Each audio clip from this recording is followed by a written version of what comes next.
So last time, you guys had quite a bit dumped on you, both lore and combat-wise. You picked through the bodies, and in a surprise twist, when Sephel was able to break through this compulsion to devour a brain, he decided to, of his own free will, and learned a good bit of knowledge about this Plinky and the obelisk. As you guys have have gone around experimenting on it a little bit, you believe that that Plinky had believed it was part of something left behind by a Darrow god.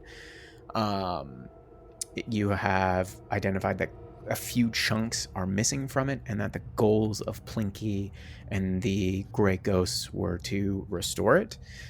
And you learned a little bit about Scylla, mostly what has brought them to what she would consider the surface. And it was this horrifying attack and destruction of her home by a demon prince you have properly identified as Dagon, thanks to an incredible check by Sephel. And after this realization and a little bit of conversation, you notice that a number of drow had appeared and had begun to attack you, which you guys made extremely swift work. However, Adonais was attacked with what you identified was holy water and has now returned within their obelisk, and does not seem to be glowing in any way as you had seen before when you had all rested. But probably the greatest thing that has happened in the history of this podcast, as Stool has reemerged, larger, stronger, better, faster, we wonder? But he's here. Doubtful. All right, anyways. Stool So stands anger before you, Indigo, and has been like, I've been looking for you everywhere. Where did you go? Wow! Stool, this is the... Oh, wait, I can't talk. I am a koala bear-like creature known as a Zorbo. I gesture lovingly and run to Stool's arms. A stool picks you up in his now huge arms and like cradles you up close into his weird fungi beard and skull head. Oh, good, they're together. I cast Fireball. For initiative, everybody. I guess we're doing inter-party combat now. Scylla just leaves. Scylla leaves. Indigo Who's shot your new first. friend? Bye. I take it that Indigo knows this creature, Sephel. Oh, God. Now, not having had the spores enter your mind, you can only assume by Indigo's reaction, Mythos Myconid, that this is the stool. The titular stool. Sephel, based on your reaction, do you think he's grappling him? No, There's a lot of nuzzling happening. It's a... A mating ritual? Very close. Very, very close. No, this is, fine. Relatively. You know, comparably to everything else that we found down here. This is fine. Understood. I will not intervene. And Sephel will make his way, I will return back over- into Indigo. carefully. Over time. Okay. To me. You warp back into your Indigo shape, and as you do, an extreme hunger comes over you. Oh, Jesus. It feels like you haven't eaten in days. Maybe Indigo likes mushroom. I need you to make a wisdom saving throw. Okay, alright. We got this. So, how do we feel about a 9? Are we all hungry down here? We all eating people down here because these drow look some tasty. And you start ripping into some flesh. Ooh. Oh, just one moment.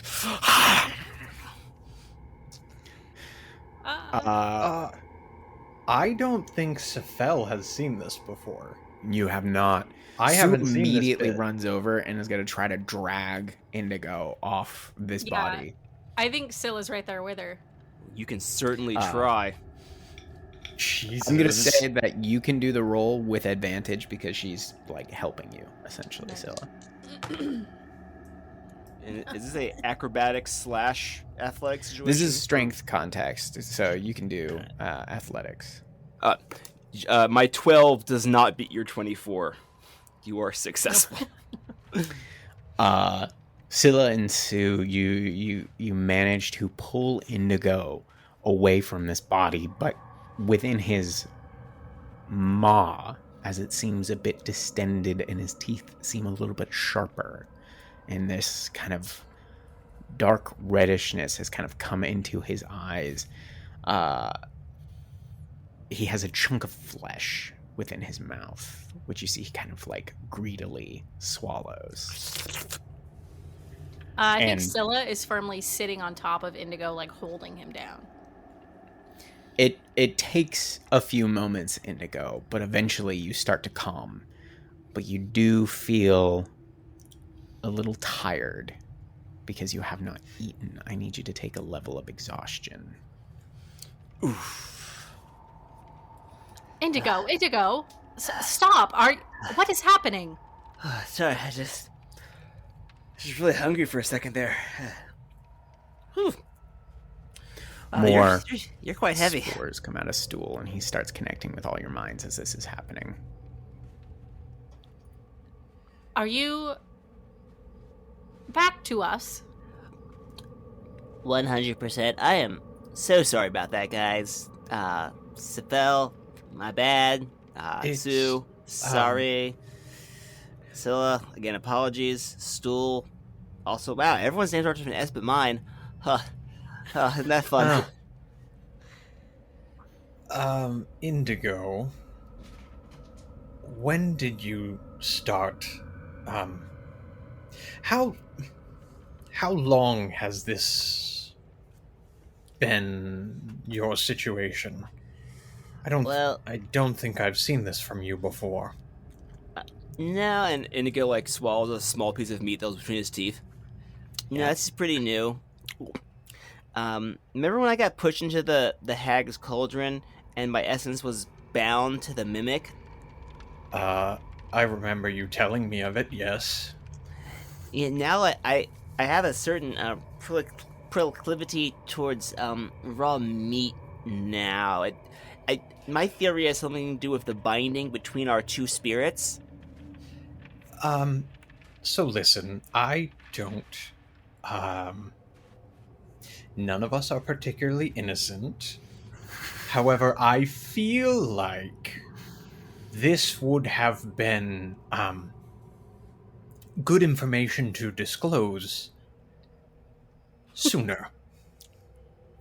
Indigo just like laid out flat, like spread eagle, while like Scylla sits on like his abdomen, just like.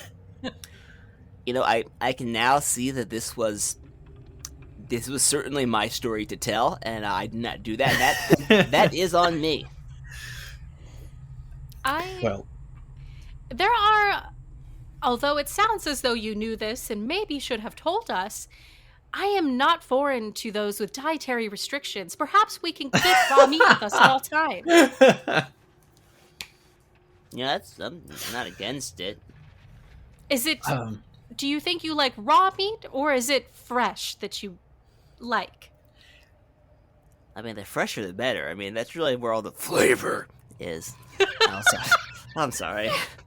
and is it He gets slightly more mimic as his voice changes there. is it any meat or is it people meat? That's a fun question for the DM. Do I have a particular humanoid hunger? You remember when you woke up out of your healing state back in the tavern and all the meat that you consumed there. You don't think it's necessarily tied, but something about flesh is just extremely appetizing to you. So you don't think it's particularly tied. Sephel, can you make me an Arcana check in relation to what is going on here with Indigo? And as you're doing this, like, the larger now stool, like, waddles up to you and is, like, wrapping you up in a hug with these massive arms, and he's like, "I've missed you, Sephel." Oh, God. 25. It's good. I like patting his skull. His skull and weird mushroom beard and body. You have grown since I last saw you. I have, yes. There was a larger form with I could bond and grow. You seem to have gone through puberty, particularly with your voice 3 times in the last 5 minutes alone. Yes. I'm still getting used to it. Will got sick of the stool voice too. No, I just was like thinking about his form, and I'm like, he has to sound different. He can't sound like a child anymore. What's Indigo's excuse? I have no idea what you're talking about. All right, hush now. Sorry, Dad. Putting all the pieces together, Sephel, it kind of hits you. What happened to Indigo, what he is now capable of doing, these weird effects that are kind of like compulsory upon him, semi-similar to yourself. You think he's been cursed. Yeah. Now, you know that curses are curable. It's just a matter of finding a way to do so. So this potential thing that's plaguing him could be reversed. Indigo, I need you to listen to me very carefully. I'm going to say something very important. Okay, yep. We need to find the street cleric. Oh. Are we gonna strike him down in our righteous anger against his false god? No, Indigo, you have been, cursed. Not uncommon for the nature of where your abilities came from. It's not a personal thing, and the thing with curses is it's not your fault. This was done to you. Are the victim in this circumstance. It's not my fault, but it is my responsibility. Well, if any of us were to hit the floor, then yes. This is a curable circumstance. Although I don't know to what level it would be cured. If there was a way to cure the appetite without losing the other abilities, or if they go hand in hand, I am unsure. But I don't believe it's currently in our particular expertise to do so. Well, I think it's important to remember that appetites can be cured with food, Sephel. You are not incorrect. And there are much worse curses to have, as long as we are not on the side of the table that Indigo drools at. Listen. It's not a curse, I'm just a part of the food chain. Jesus. Oh, sorry about that. Silly me. You're very heavy, Scylla. Could you... Yes, it is my armor. I wonder, Sephel... It's very rude to say, Indigo. Yeah, perhaps you are correct, because I think it would be... As I watched Indigo closely here, Indigo, you did not have control. That's true. I was just so peckish and.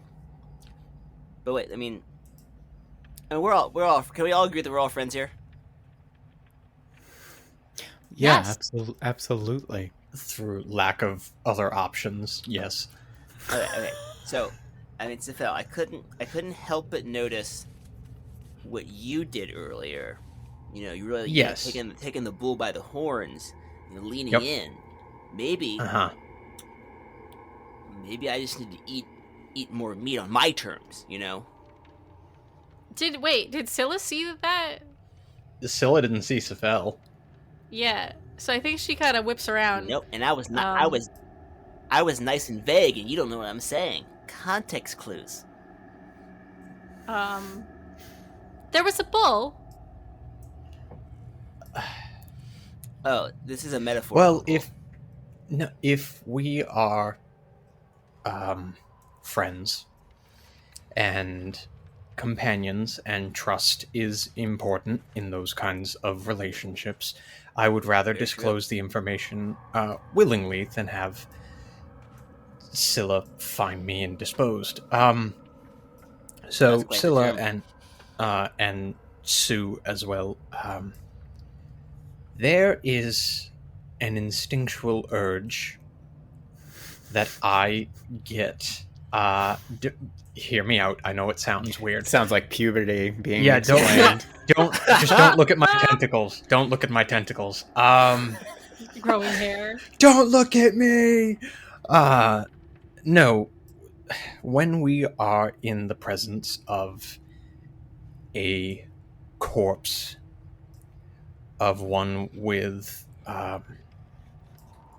magical portent, or I don't know the exact draw, but important information or magical expertise, I have the urge to feed on where that expertise is stored.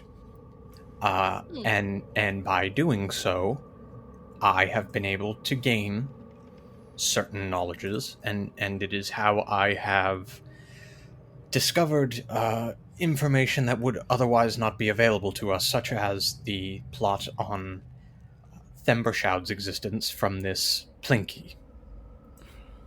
Huh. That is interesting. So, quite useful then. But this Very. is why you also want to see the undercleric to cure your curse. I don't know if his is a particular curse. I think this is something a bit beyond that for him, at least. There are some racial connections that were not severed when other things in my past were. Well, That is as much as I understand. That is a mystery. Sephel, and she kind of cocks her head. Would you cure yourself if you could? That's an interesting question. I am not fond of the lack of control that this urge imposes upon me. I do, however, as you yourself said, find what is gained from my actions quite beneficial. I think if I would certainly cure my inability to do so on my own terms. If it was a choice that I could make, I would, and in this most recent case, have made the choice to do so, but I would like it to be a choice. Well, then I would say you and Indigo, perhaps we work toward training your control with flesh and blood and brain. That makes sense. So, Scylla, what's your deep secret that you've been hiding from us? Like, it's Sephel eats brains, I eat flesh. I mean, so you're fine. Stool is a perfect angel, but Syl, what's your deep dark secret? Oh, I'm perfectly fine. And she kind of tilts her head down at you, and her like black eyes just stare at you, unblinking. Meanwhile, Stool's having a flashback of him slaughtering his entire grove, laughing maniacally. I'm sorry, what's up? Sorry, I blacked out there for a moment. Oh, that's right. Stool, where you been, dude? This is great. This is the best news I've had all day. Yes, who is this creature? He This is was Stool. a companion that was... More spores just entering into your brain. He was one of our friends who was killed in the fight that Sue recovered us from. But as you can see, I'm alive. Before I died, as I had been growing, I had found I could transfer, in a way, my spores into a host of sorts. And unfortunately, for those lives lost, there was much for me to transition into. And, well, for whatever, and he's like, his empty eye sockets turn up towards the ceiling and the pulsingness of the Frez. This place has accelerated my growth. This, I believe, should not have happened this quickly. From what I remember of the circle, when creating a spore servant of the circle, it would take a number of days. But this weird presence of magic has brought me back, larger and stronger than I was before. It is a pleasure to meet you, Stool. What is your goal? Why do you find yourselves here with us? Well, this is where I last remember seeing my friends, and I've been wandering these tunnels for a few days in the hopes of finding them. I do wish to return to my circle, though. I was hoping my friends would come with me to see it. Yeah, I want to go to the Neverlight Grove. Absolutely. Scylla will get off Indigo finally and help him up. Oh, thank you. By the way, Stool, did you see any bears while you were out there? If that's what they're called, then yes. Big furry things? Yes. Yeah, oh yeah. Then yes, I have seen this bear. Excellent. Cool. That's interesting because one should be friendly for us on our way out still. I like friends. All right. Stool, I give Stool a big humanoid hug now that I'm back up. He squeezes you right back, like you can. It's like a bear hug. Scylla stands next to Indigo. She's holding her trident. She's going to cut her palm to draw blood, and she wants to see what Indigo does.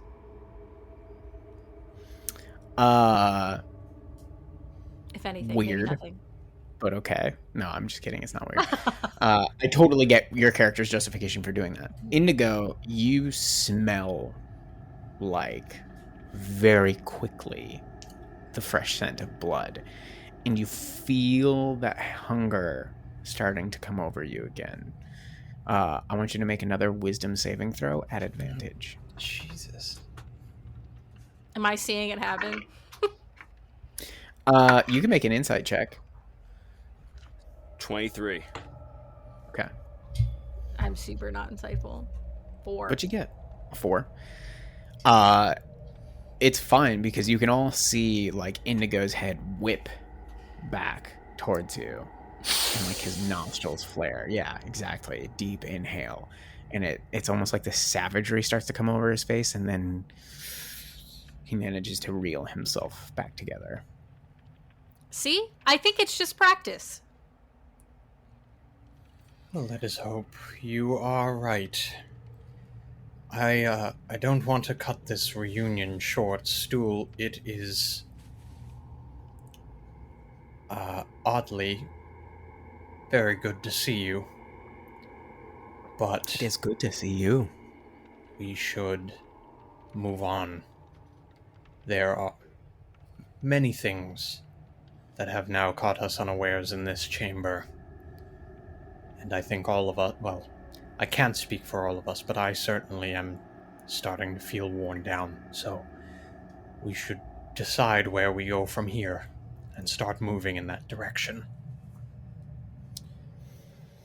Yeah. Okay. What do you guys want to do?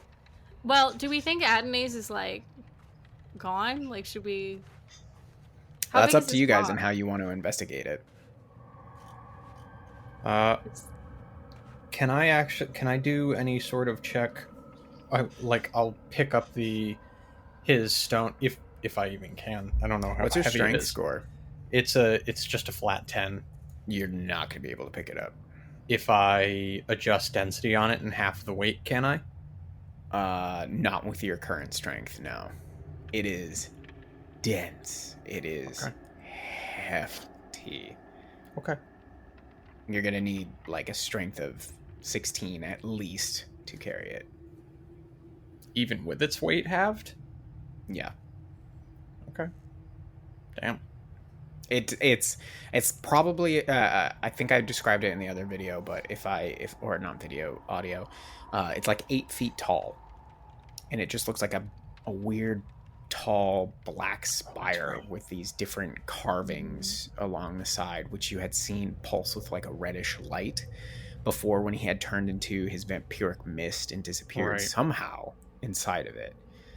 And I think one of you had ruled the knowledge on vampires that for them to rest traditionally, they had to be either within the ground that they had been killed upon or had to have like a coffin or something to retreat into. So somehow you thought this was somehow tied to him, but he was somehow able to move it, which isn't normally the case for vampires.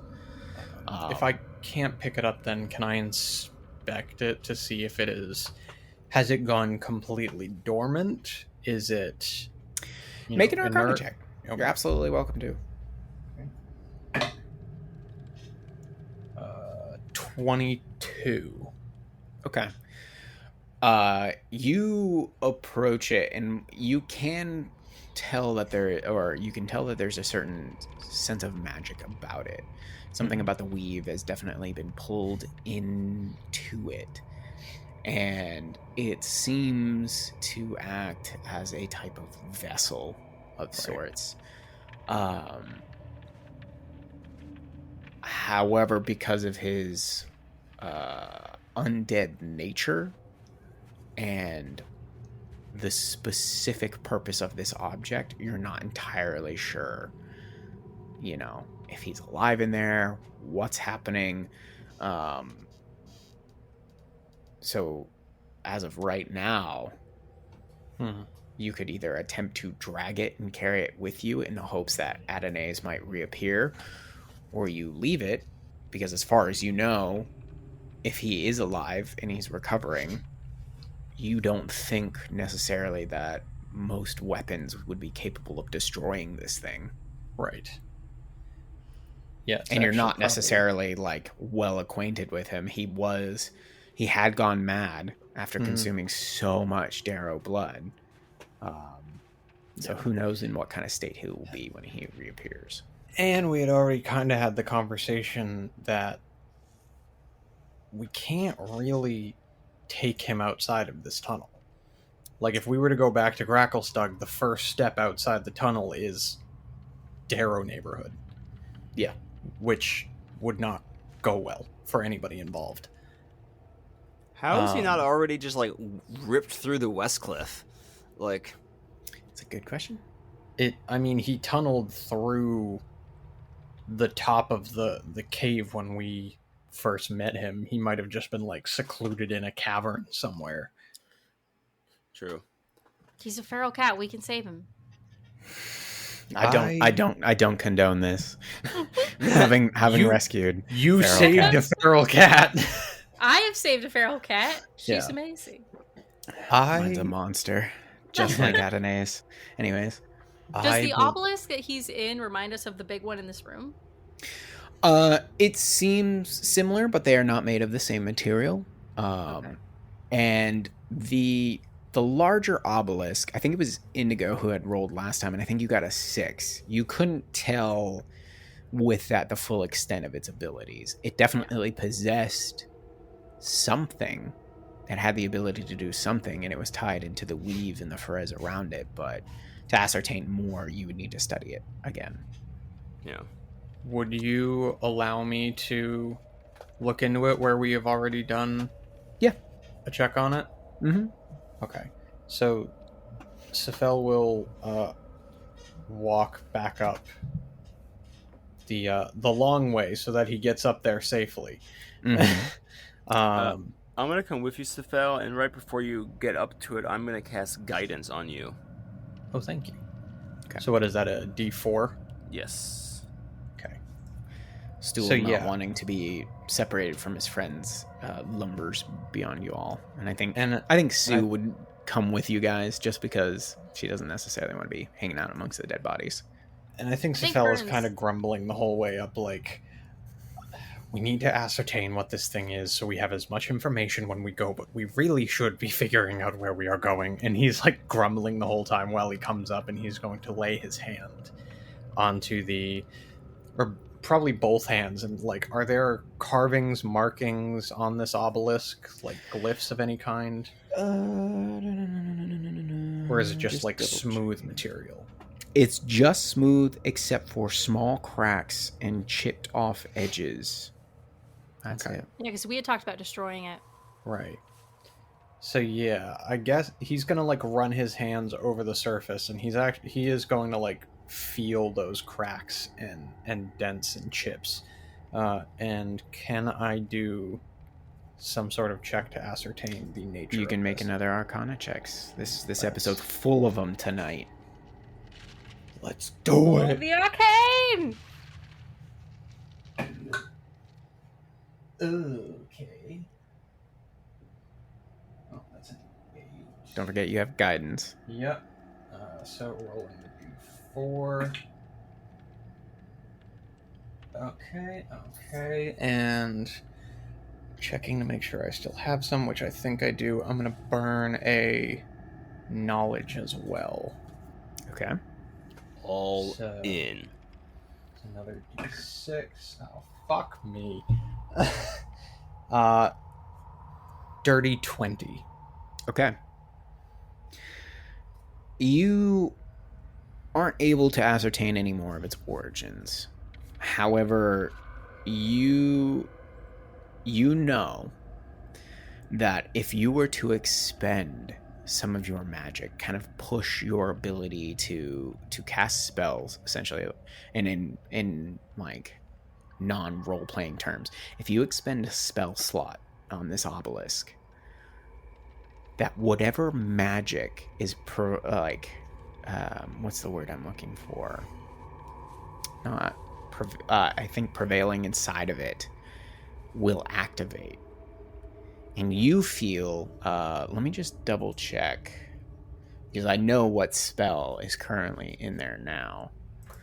I just want to double check the school of magic that it is. You feel that there is a latent conjuration magic within it that is tied to the Ferez within this area, and you believe that after a certain amount of time, depending on what the Ferez's own kind of will and twisting nature will do, the nature of the spell inside the obelisk will change. So Interesting. currently, if you cast out, it's something that will appear, I guess? So if you expend a spell slot by it, like pushing it in to the obelisk, you will activate a spell of some sort that is within it. And you know that it is of the conjuration nature. And that if you expend this spell slot, I'm just double checking my notes here. If you expend this spell slot, you feel like whatever happens afterwards, you feel like you have a limited amount of time to expend another one to reverse whatever happens.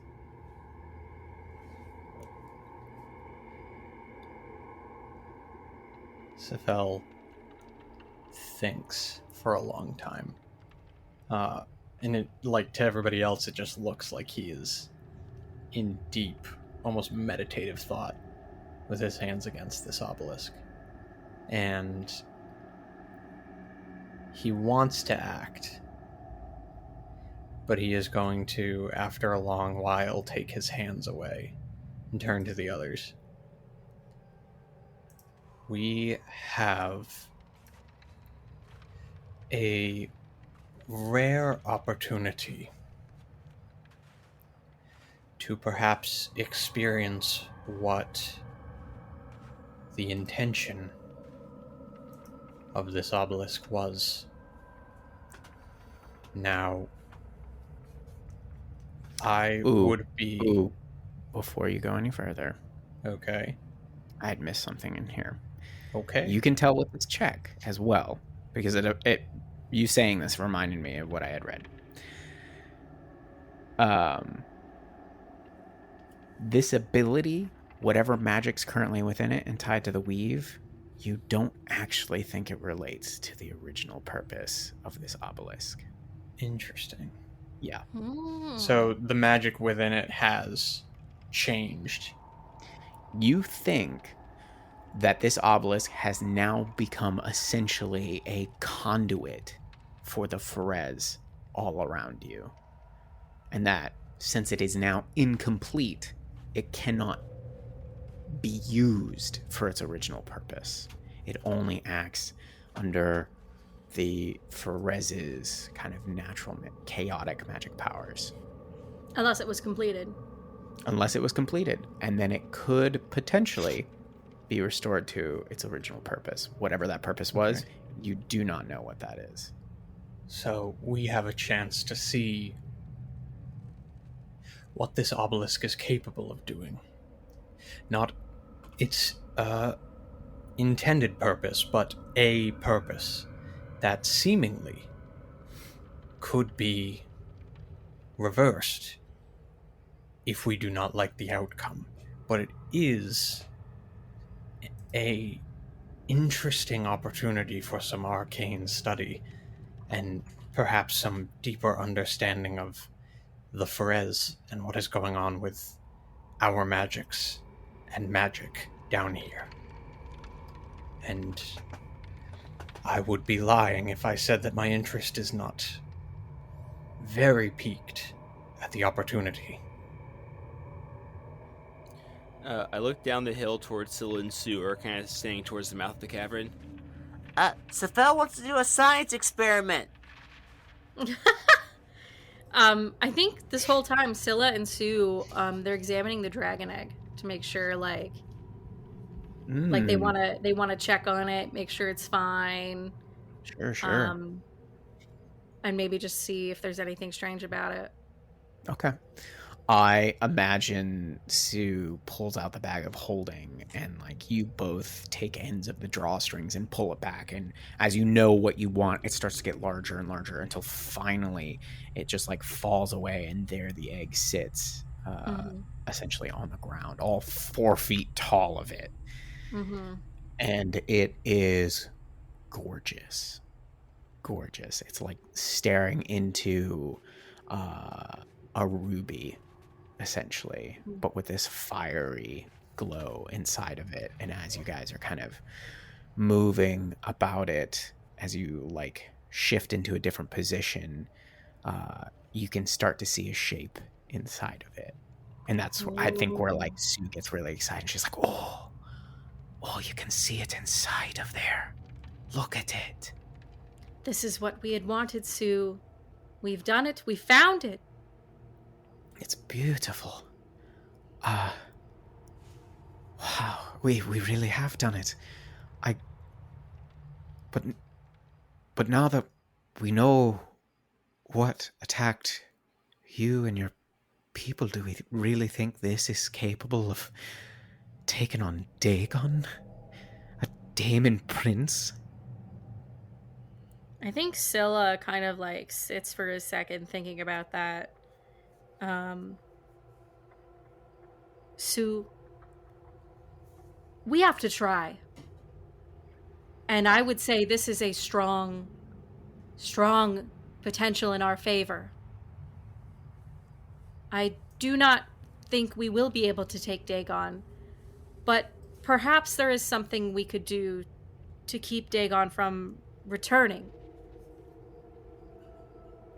Well, I didn't mean that we wouldn't try. Of course we're gonna try, Scylla.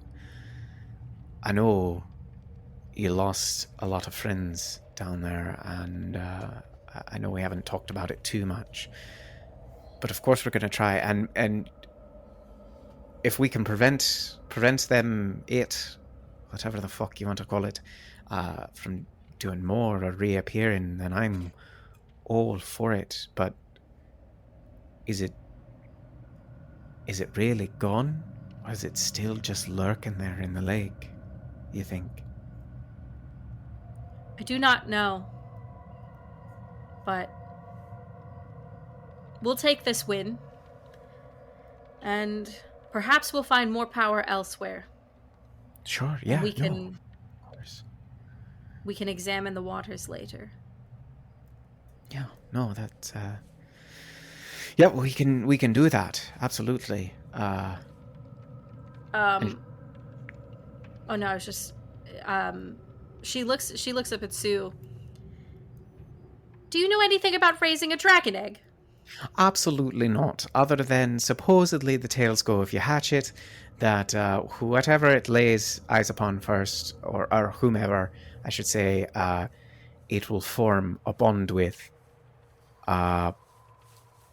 But considering it's a dragon, I'm sure it'll have a mind of its own, and I think, like any parent, it'll be up to us to nurture it as best we can, to be good, because we don't want another Themershoud, and or, any of the other red dragons out there which are more inclined to kill us all, or use us as slaves. Yes. I think we should keep a daily look on this egg. I do not think it would be wise to have it hatch in the bag of holding. No, that definitely wouldn't be good. It'd probably die pretty quickly if it was born in there. But I think we'll have to find a pretty significant heat source for it to hatch first. So we might be in luck there until we find something. Interesting. Ladies, I don't mean to interrupt, but if you would like to join us at the top of the hill, Indigo and I are devising some devious plans. We are having a joint motherly discussion, and you will respect that. That's fine. You can bring we'll be right up there. You can bring the egg and my bag, please. Sue, you should speak to the elderly with respect. Oh, I'm sorry. I'm You so literally sorry. never even met me as an old man. The artwork apparently Not still have once. white hair. It's the on your bony Sephel knees. head. Yeah. Oh. It just comes off in your every pore Yeah. of blood. He smells of old man. Yes. You guys pack up the clothes, egg sorry. once Smells again, like Metamucil. and you guys make your way up onto the mesa where this obelisk is. All right, Indigo and Sephel, I. what are we doing?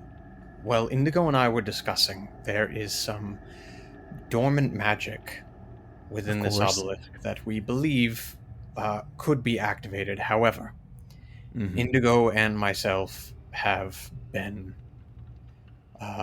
heavily exhausted, and we think it would be beneficial if we wish to experiment to perhaps rest, regain our strength, see what this thing may be, and then perhaps move on in the morning.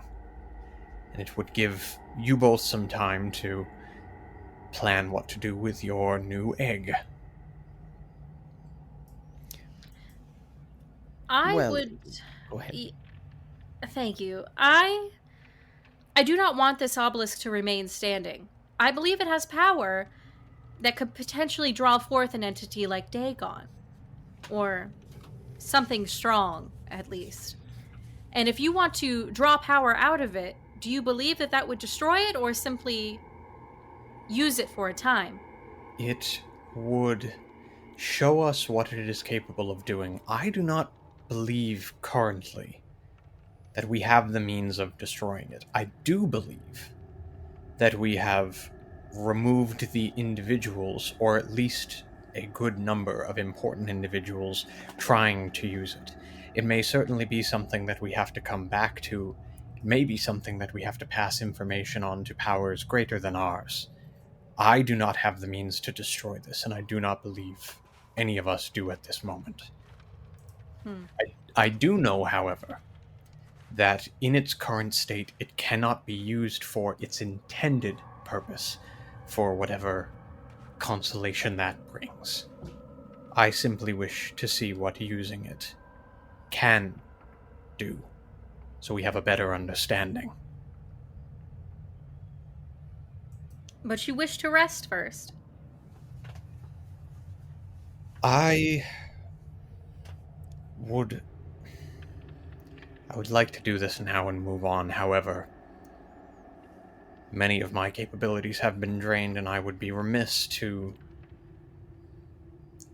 activate anything that may require more of our strength and find ourselves without the means to cope. Indigo? Yeah, I think I think we killed everyone who was coming after us, so maybe we can just rest on this for a bit. Take it on fresh in the morning. Yeah. That would be fine with me, if that's what you would like to do. I'm not convinced it is a good idea to draw out the power, but that is why you are the wizard here, Sephel. I will trust your judgment. I appreciate that. Let's settle for now. Okay. So you guys are going to try and settle in for a rest? Short, Yes. long? Long rest. Long. Okay. preferably.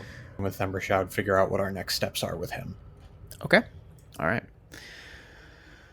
So, you guys are... Where are you settling down within this room for this long rest? I kind of like under this bridge.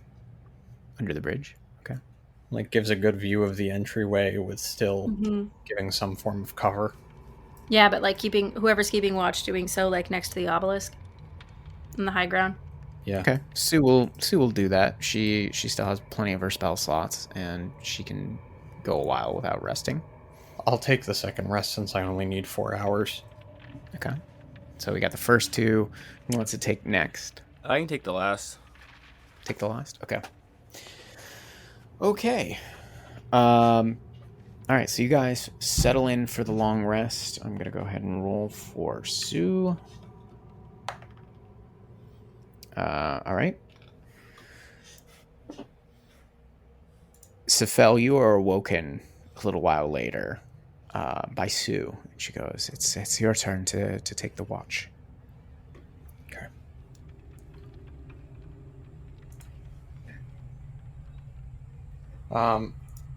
Can I... First, did I retrieve the bag? Did I ever get the bag of holding back? Or are they still holding on to it? Sue is still holding on to it. Sue is still holding on to it. Okay. I mean, you could ask for it back, but you haven't done it yet.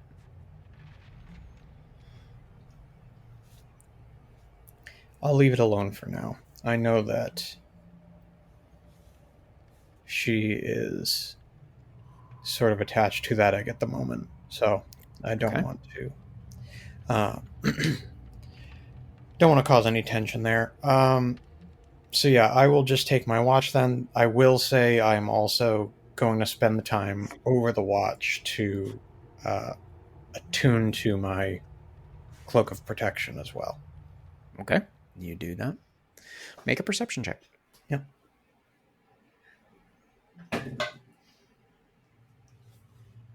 12. 12. About midway through your watch, you start to hear noises towards the entrance of a cavern. Sounds like the clinking of armor and items. And you start to hear voices. You hear dwarvish coming from the cavern entrance. Do you do anything?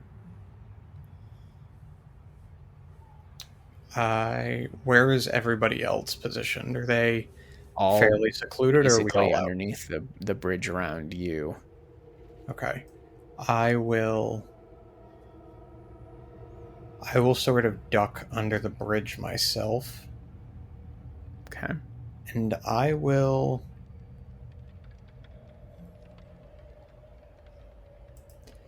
wake Sue back up.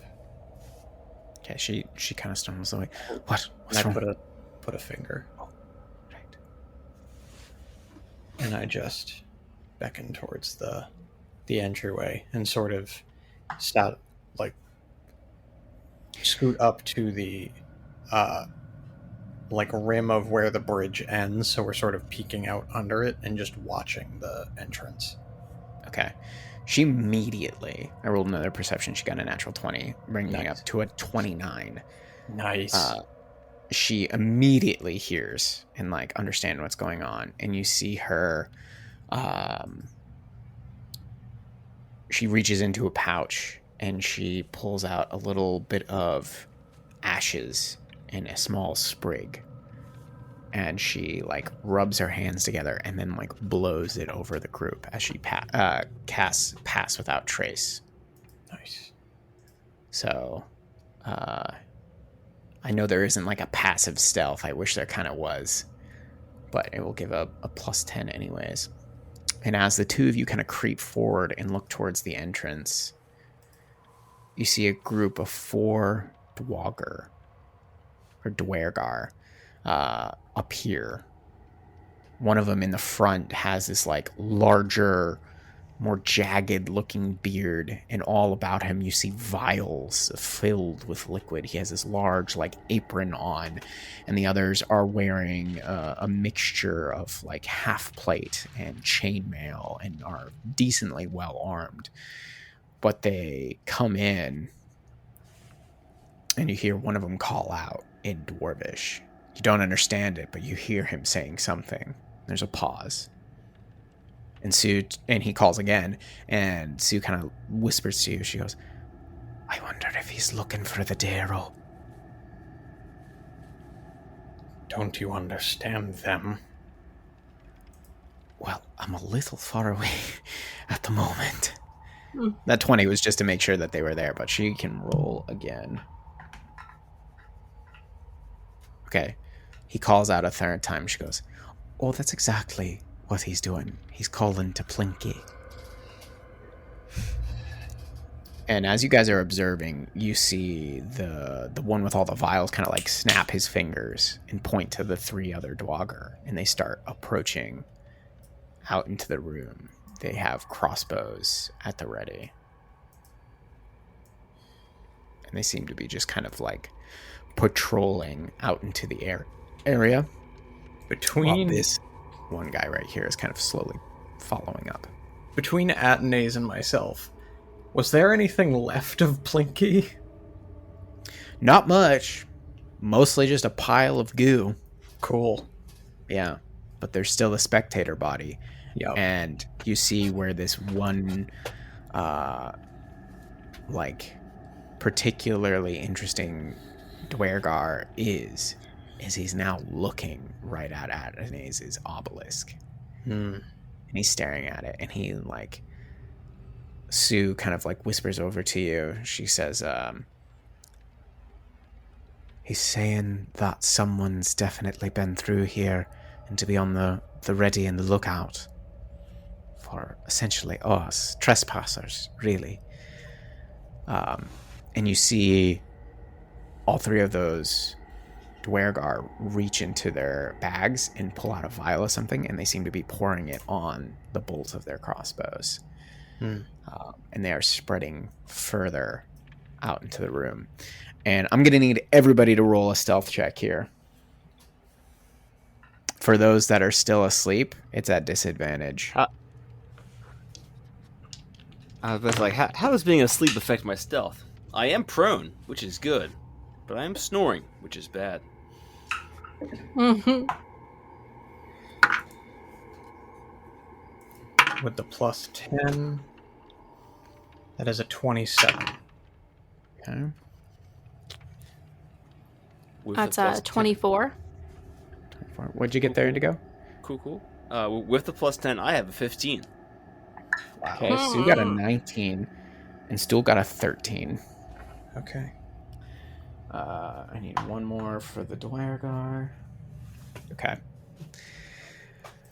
As the Dwergar are roaming this first kind of level of this larger mesa, as this one comes around the corner, you hear some yelling, and Sue goes, after a pause, she's like, "Oh, they've discovered the spectator."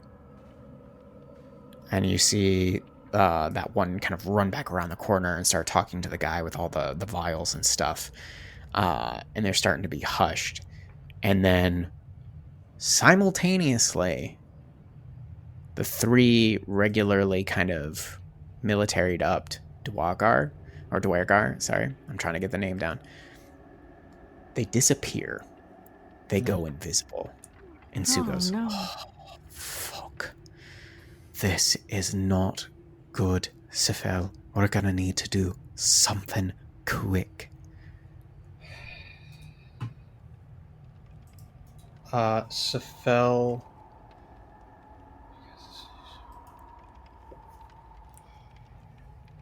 Do you still have the ability to cloak yourself?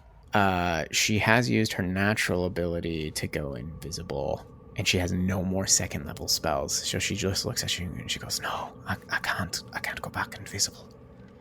And and she's like searching through her barrel pack. She's like, I've got no potions that can help me either." I can cloak two of us. Myself and one other person.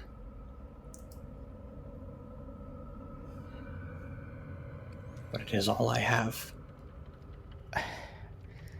I think either we're gonna have to wake the others and go charging in there, or we're gonna have to make a break for the exit, or hope to God that obelisk up there has something to get us the fuck out of here. What do you think? I think you shouldn't have mentioned an obelisk with conjuration magic coursing through it. What, me personally? I don't know any of that shit. What are you talking about? But I do. I will Okay. I will walk up to Indigo, and I will shake him, and I will immediately put a hand over his mouth when he wakes up. Oh. Dwergar in the cave. Make your way to the obelisk, and I will touch him, and I will cast invisibility on myself and Indigo, burning my last 3rd level slot. I will walk back up to Sue, put my hand on her shoulder. Indigo and myself are cloaked. Wake Scylla. Get Stool. Do whatever you can to help them and make your way up to the obelisk. All right. So you and Indigo start booking it to the obelisk, invisible. Would you say... So obviously we didn't get a full long rest in. Would you say that we at least got a short? I'll say you got a short rest, for sure. Definitely not a long rest. Okay. If that is the case... Wait a second. So I'm I thought going you to only use my- need like 4... I thought you only needed 4 hours for a long rest. I do, but I don't know how long we actually got to rest. We only technically got through one rest cycle, so it fully depends how long Sue's Considering you guys break it up into 3 hours for like an 8-hour rest, I would say it's not a full long rest for you, Sephel. Yeah, so if it's just the short rest, I'm going to expend my arcane recovery for the day. Okay. I'm going to give myself a 3rd level slot back. Okay. All right. I'm going to have Sue, Stool, and Scylla as a group roll for initiative. I'm going to have you and Indigo roll as a group for initiative. And I'm going to have the Dwergar roll as a group for initiative. And we're going to make this in bullet time, especially because things are invisible and there's a lot of pieces moving. If that's cool with you guys. How do you want that initiative to work? Indigo and you guys, whoever has the higher initiative bonus, I would say you roll. All right, so Stool, Sue, and Scylla, you guys want to start making your way to the obelisk, yes? Yeah. Okay. You guys can all move your movements. I think everybody has 30 for this group. Sue is going to attempt a athletics check to climb up. Same. You do still have pass without a trace on. I'm like rolling that stuff over. She makes it up. She gets to here. Stool is going to attempt. Stool makes it as well. Scylla, did you climb up as well? Yeah, 22. 22. Okay, you definitely make it. And with movement, you guys are there. Okay. Indigo and Sephel. Sephel, it looked like you've already moved up to the mesa. I did. Because if I dashed, I can get all the way up. Okay. Indigo, how are you getting up there? I will make my way around the various staircases and then across the bridge. So I'm not going to try to scale anything. I'm going to take my time. Okay. Next up are a crossbow bolt flies out of nowhere, almost point blank range at Indigo. Oof. And that is... you're probably going to be all right. Oh, sorry. It's not a crossbow. It's a javelin. It's probably not going to hit you. A 13? A 13 does not hit. Okay. As a Dwegar appears right next to you. And he starts crying out in Dwarvish. And we are going back to the initiative with Stool, Sue, and Scylla.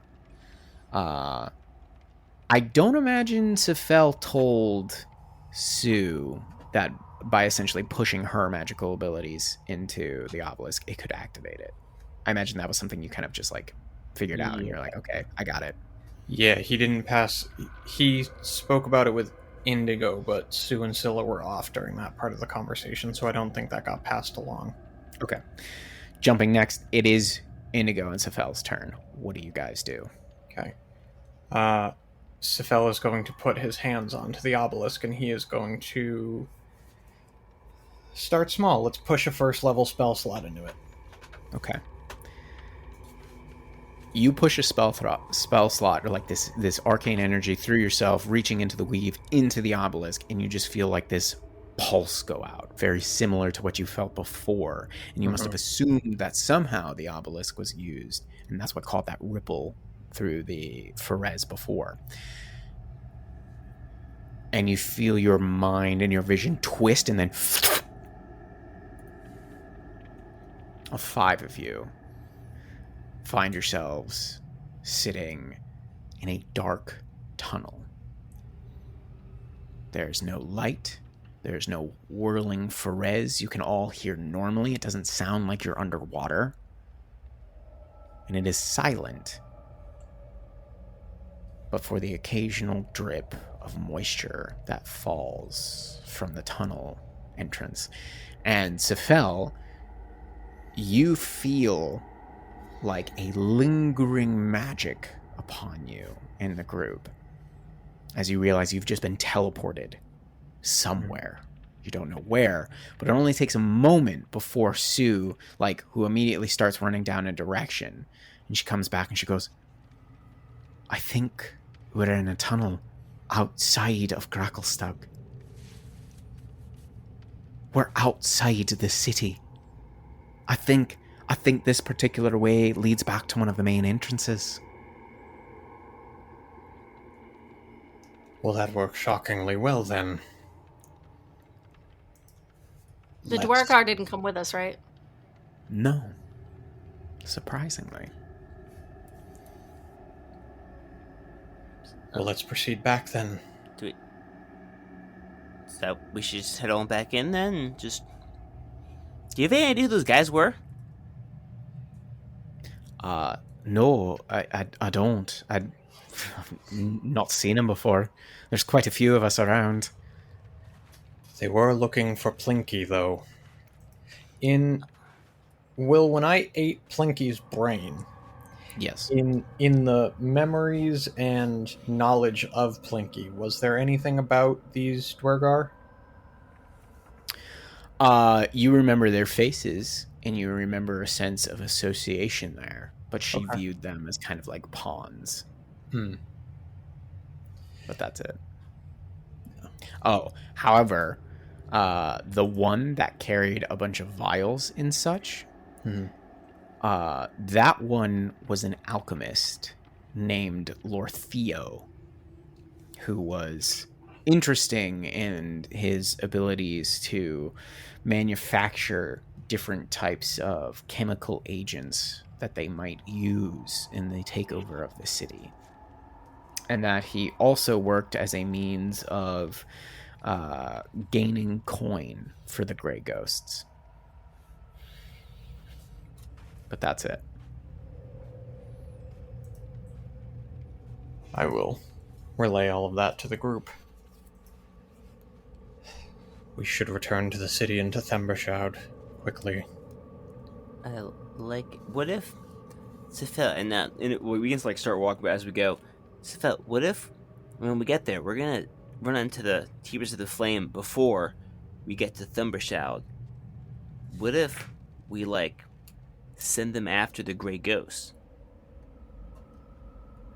Like Pit the factions against each other. You tell them some of what we know, and then we have to go just tell Thembershoud, and then we go in there and we actually, hey buddy, let me tell you the real dirt. Well, what are you hoping the Keepers of the Flame will do? There's already a sort of cold war between the two factions already. Hence why we were sent to spy/apprehend this egg for them.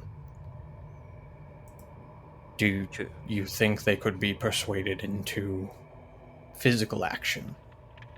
Maybe. I mean, they're planning on killing a dragon, so they can't be total pushovers, right? No.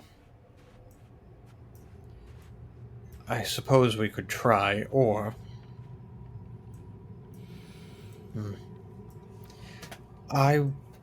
If possible, I think we should lean towards speaking with the Wormsmith first.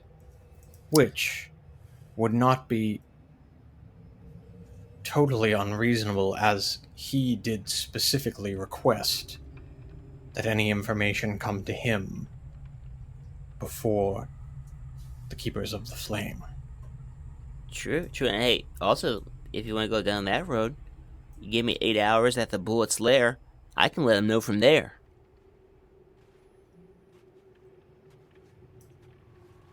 It's true as well.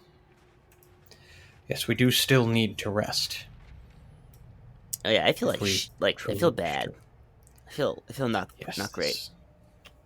We need to find a place where... I'm also hungry. You guys hungry? I don't particularly feel that phenomenon unless there's magic involved, but... Yeah, between the five of us here, I was definitely going to eat one of those corpses after you guys fell asleep. But then That's I fell not asleep a and then, secret. like, my watch didn't come around, and so like, yeah. That it's not surprising, I guess, but again, we'll work on it. No, thank you. Your Thank honesty you is admirable. for, oh, well, Yeah. you guys are so supportive. It's so nice. Let's retreat to the Bullet's lair for the night. A hole up there somewhere, relatively safe, and finish the rest that we need. Then we will go talk to Thembershout. All right. After a little while, you guys do come upon the tunnel that you start traveling through becomes more carved and decorated, more angular, and eventually you come upon a set of double stone doors, to which to the left of there's like a sliding bar, and you see the face of a gray dwarf appear. And after a little bit of banter and like the flashing of the Keepers of the Flame badge of Thembershout's buds, they eventually let you through, and you guys find yourselves back in the Dark Lake district of Gracklestug. As I move you back onto the map, you see over on the western side, you guys have just come through this gate, and you're now over by the Overlake Hold and the Dark Lake Brewery, and you're pretty close to the Bullet's lair. So you guys make your way back there. You end up finding your lodgings again. They're all looking at you kind of odd because you have this giant ass myconoid with you, but not the weirdest thing they've ever seen. So they're like, okay, cool. As long as he doesn't, infect anyone, we're cool. And you guys all settle in, and you manage to take a long rest. All right. So,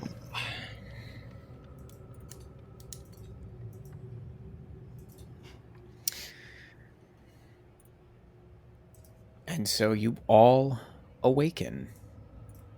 What do we want to do? Because there was talk of the sending spell, but it sounds like you guys want to go in person to Thembershout. let's go talk to the Wormsmith.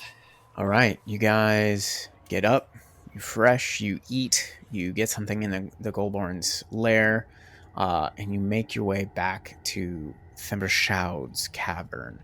And as you reach that said area, a familiar face appears, a Dwergar that you know as Gratokar, the leader of the Keepers of the Flame. And they come out, they're wearing their white and red robes, their fingers are crossed. And I think this was at the time where I just like couldn't get my friggin' voices together. And I think it was changing like every 5 seconds, but he comes out and I'm not going to attempt a voice for him right now, but he's like, so you've returned. What news do you bring us? We have important information to relay, but the agreement that we were bound to did require us to speak to the Wormsmith before passing on information to anybody else. I promise you. Come now, anything you can share with Thembershout, the great Wormsmith, I'm sure you can share with us as his subordinates and tenders to his flame. And I swear to you, Gartukar, the best spoils will be saved for you, but you know as well as I that keeping face is important in relationships such as these. So once our relationship is satisfied, you will have the information that you need. I would like to cast Charm Person on him. Oh shit. Shit. Oh, okay. Okay, go for it. Okay, he has to make a wisdom save, please. All right.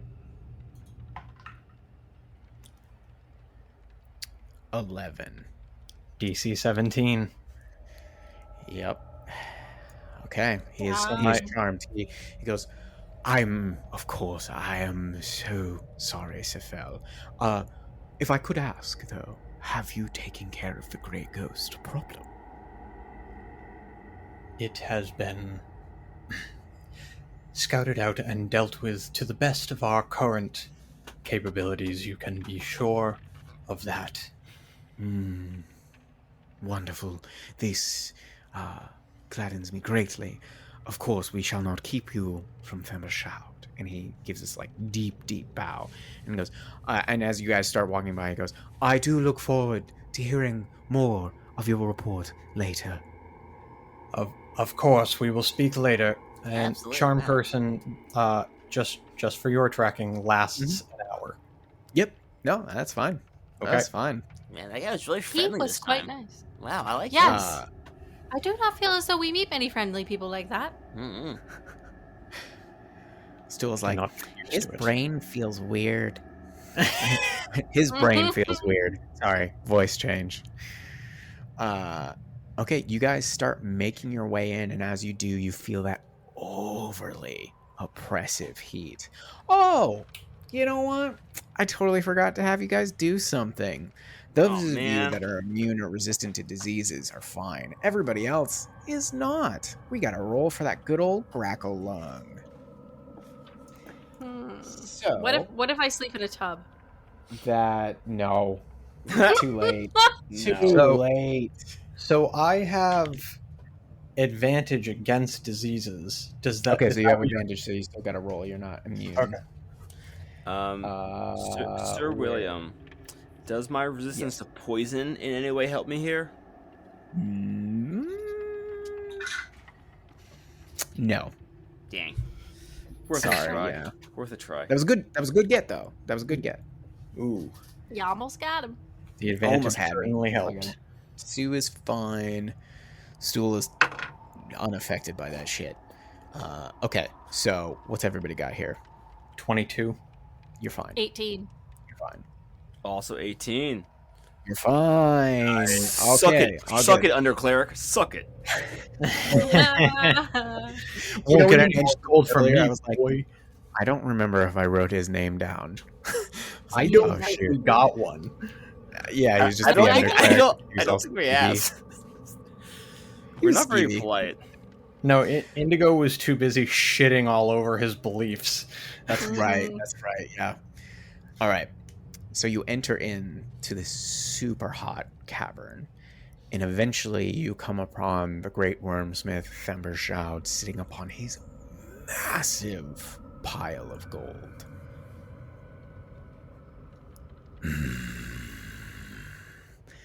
Welcome back, my servants. Where have you been? Oh, hey. We were traveling in the Whirlstone tunnels. There were unforeseen barriers. You will notice there are 2 missing from our last meeting and 2 new companions. I see this. Can they be trusted? And his 100. long, thick, fat neck extends forward, and his face hovers above Sue and Scylla. Black smoke from his mouth just pours over all of you guys as he slowly retreats his neck. Scylla and Sue just see the future of their child. Yeah, you both have proud mama smirks. You're like, fuck it, let's go be a baby. You both will be long dead and gone before your baby gets this big. It's true, though. That is true. Anyways, he asks you if they can be trusted. They have proven themselves very trustworthy and capable. We would not have returned with the level of success we have without their assistance. Now do you come bearing any information for me? Before we divulge this, it would be wise to be sure your other servants are not listening into the conversation. Oh, they would not dare impose upon my meetings. Come closer. He beckons like the group of you forward with one of his huge claws. I do not believe that as much as you do, but let's discuss. And I approach Still him. marches forward, yeah. Yep. Okay. Walking So that you way. all move forward. And as you all get basically underneath him, so he's looking down on you, he goes, I shall ease your minds. and he extends his neck over you, and you just hear this like suck of air, and then you see this glow expand in his chest and up through his throat, and just as he breathes this huge curtain of flame up and through the cavern beyond. And he holds it probably for a solid 15 seconds before he snaps his maw shut. Smoke trendles coming out of it, and he looks down, curling his big neck. Does this ease your weary little minds? Sephel reaches up and pinches out the corner of his pillowcase. Very much so. Thank you, Wormsmith. He settles back onto his haunches a little more. We have, as I mentioned, been traveling through the Whirlstone tunnels at the behest of Gartukar. He tasked us with searching out the grey ghosts within the tunnels to see what they may be planning, acting on.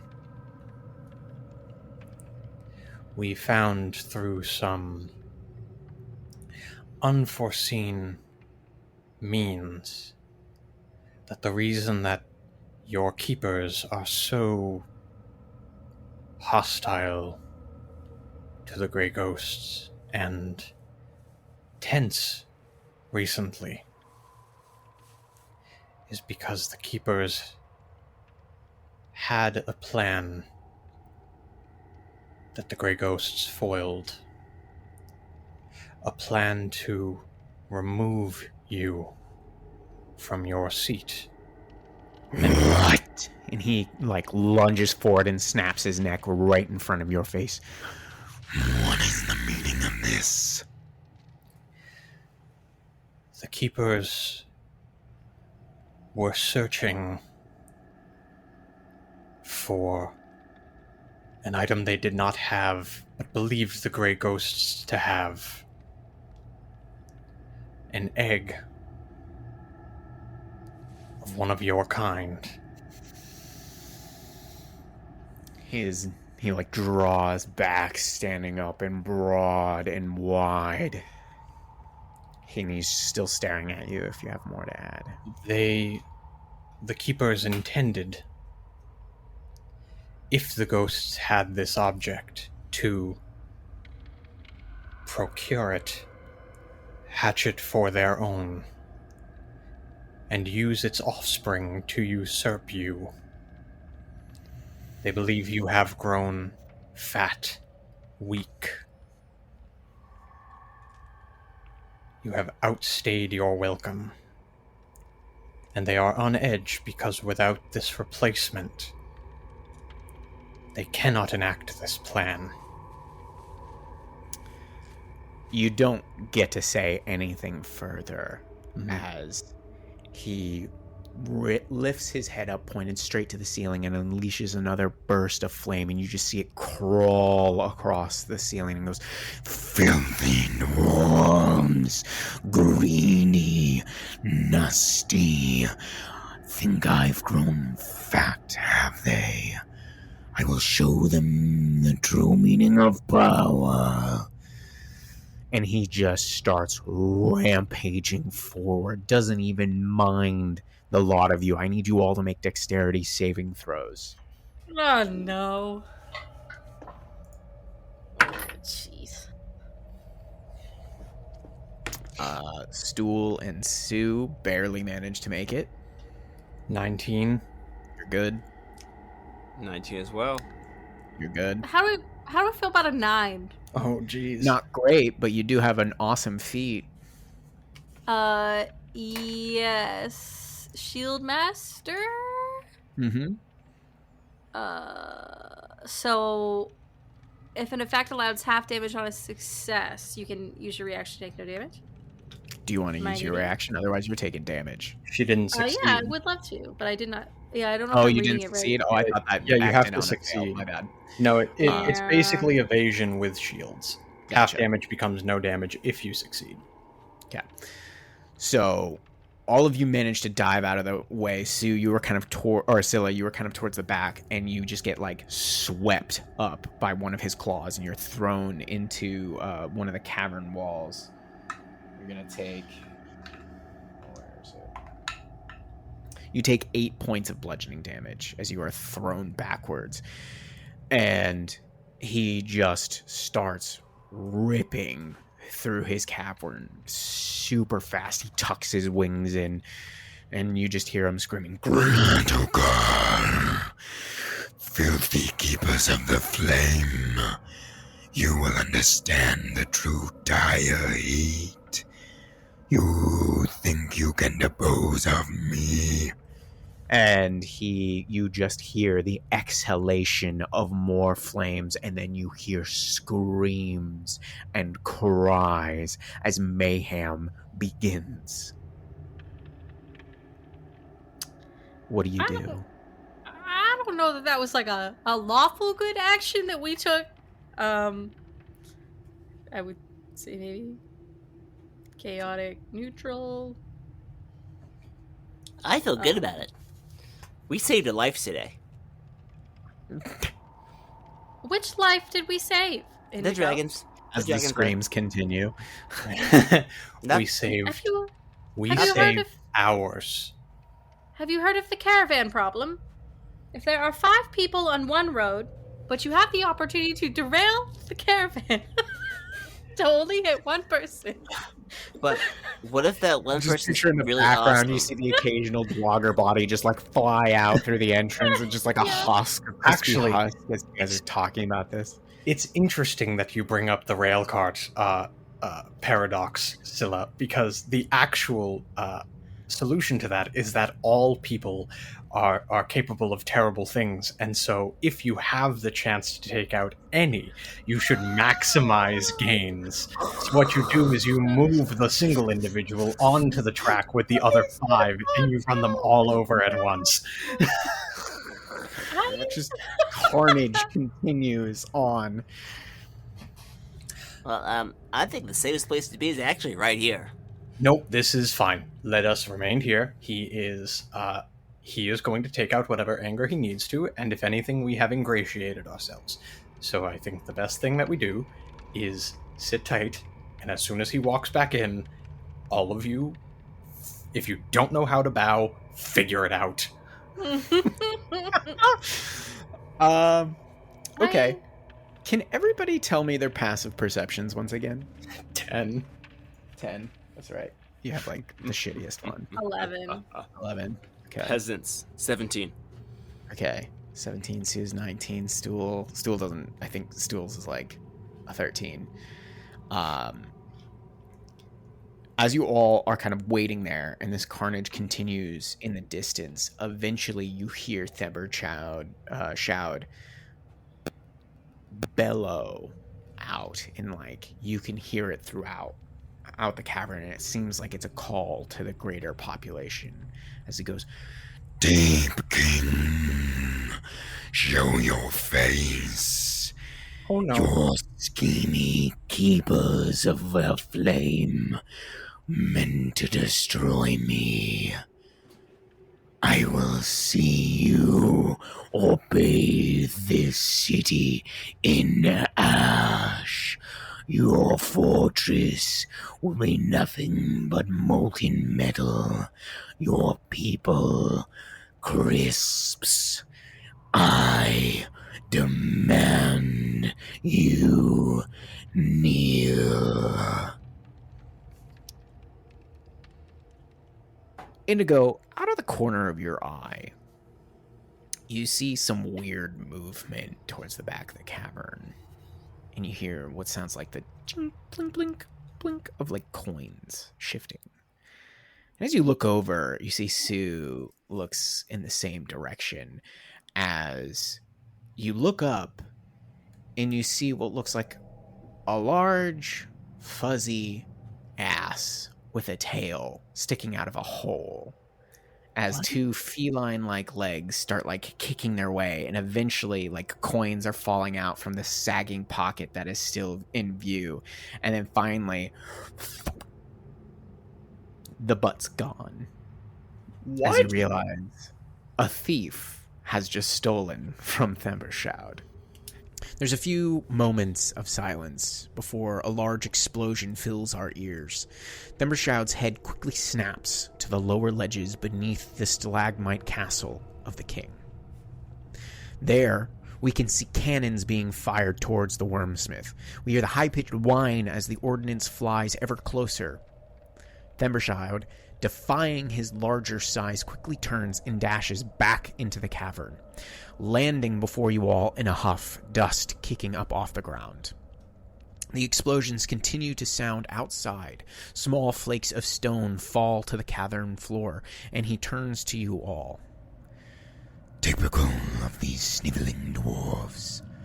Did they not think I would know of their arsenal? Look to me, servants. There is not much time. I'm confident my powers to topple these puny fleshlings. I sense them all about me, watching. As he says this, we see his rear left leg rise and come down with a hard crunch. He drags it across the ground, and we hear the screeching of metal on stone. He then thrusts his leg outwards, and from its clutches we see the crushed form of a dwarger. They think I do not sense them. What matters is you all stay clear. If I am taken, you must find the egg, as its unknown whereabouts are the only thing that keep me alive. So long as it stays away from the king, they cannot truly be rid of me. He pauses. The echoes of the cannons have stopped. His long, thick neck turns towards the entrance. Curious. Watch from the safety of the shadows. I will call for you when I have dispatched this king. He plods forth to the cavern opening before ducking his head and moving out into the dusky lights of Gracklestug. His gaze, and ours, moves towards the castle's rampart. We see a figure emerge from a large opening and approach the walls. They stand tall, shoulders back, a confident and easy stride. They are decorated with strong, thick plates of dwarven armor. Gilded upon the black surface are horrific and debaucherous scenes. The dwarves about them all bow their head and step back, but for a few more decorated gray dwarves who stand at the rampart edges, we finally see their face. Long black hair, pale skin, once decorated with a few scars that now find no place in their beautiful and haunting visage.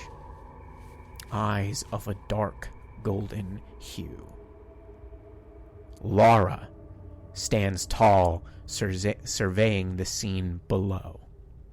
Wormsmith, the Deep King hears your cries and apologizes that they cannot attend your needs at this moment.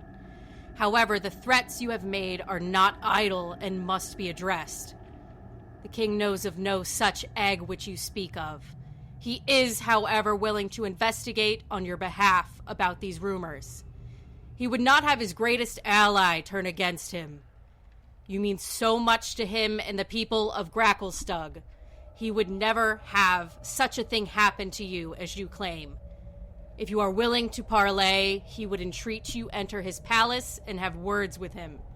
If not, then he cannot suffer the destruction you might bring about.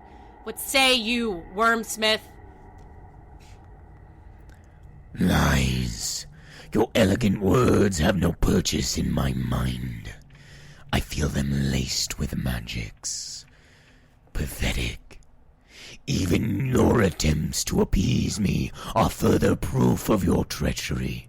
You will find yourself begging for mercy before long. You think you know all that I may do. You think I do not know what it is you feed me, you try to hinder me. My falls, my flames shall hollow your armor. My teeth will pry your brains from skulls. My claws like anvils you beat upon. Prepare yourself, scum.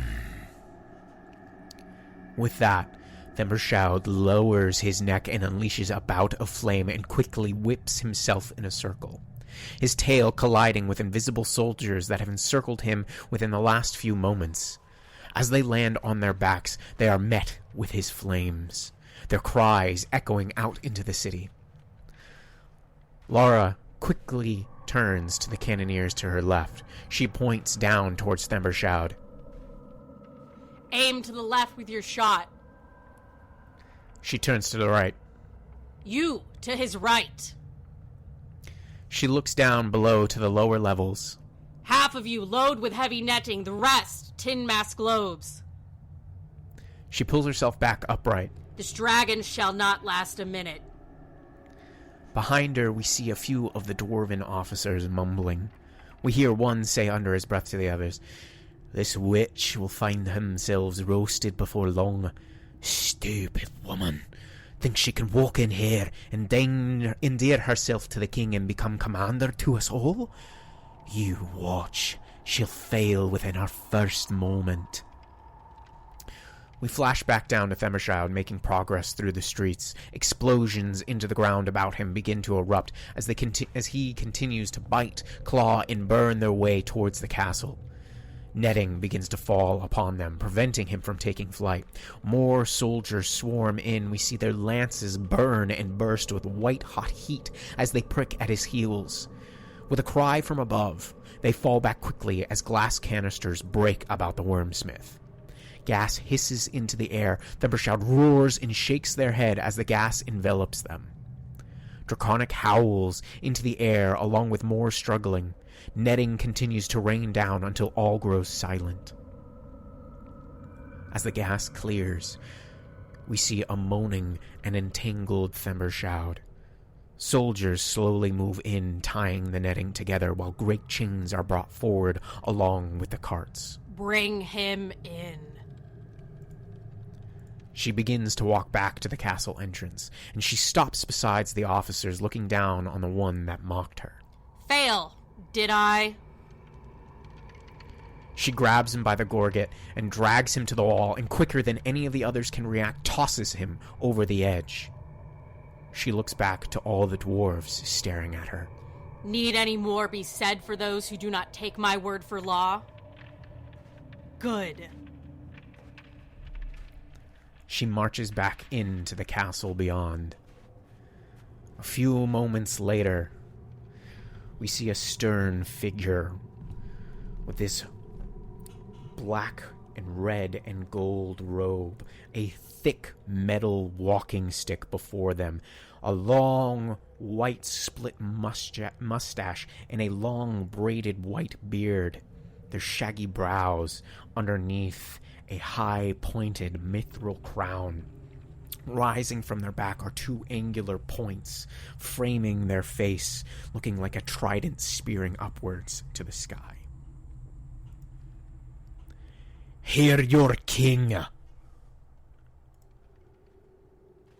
Whomsoever told the Wormsmith of this shall be greatly punished. Anyone who brings me word about these traitors shall be rewarded handsomely 50,000 gold to whomever brings me them alive. 25,000 if they're dead. And whomsoever brings me the egg, which finds itself now to be missing, shall find themselves a new laird, and themselves 100,000 gold richer.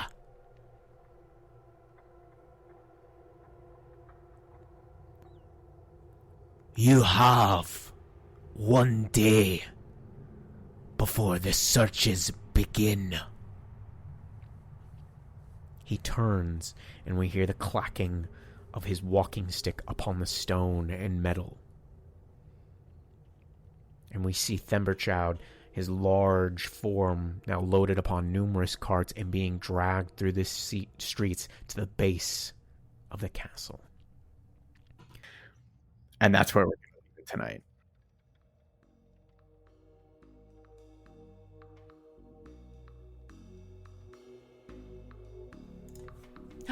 Oh my gosh, it's so good to see you again. You're one of our favorite listeners. You made it to the post show notes. Thank you so much for your support. Yes, new outro means new news. We started a Discord server. Yes, we wanted to create a space for our listeners to meet fellow fans of the show. It's a new community, so hop on in, say hi, we'll be there. You can find it by going to our Twitter page, and it's linked up at the top there. Our linktree/the madness table has all of our links to all of our stuff. Speaking of which, if you haven't, please follow us on Twitter and Instagram. We try to, post some memes and other exciting stuff, especially on Twitter, so we would love the support there. We're also going to be launching a bonus action segment soon where we talk about the behind the scenes for the different chapters of our story. So please keep an eye out for those. And if you want to submit any questions for a future bonus action segment, please email us at themadnesstable@gmail.com. Lastly, please leave a review if you haven't. All the reviews do is they help us grow. It's a quick, easy, and free way to show your support. And we always appreciate that. So again, thank you so much for listening. We hope you're happy and healthy. We'll see you next week. When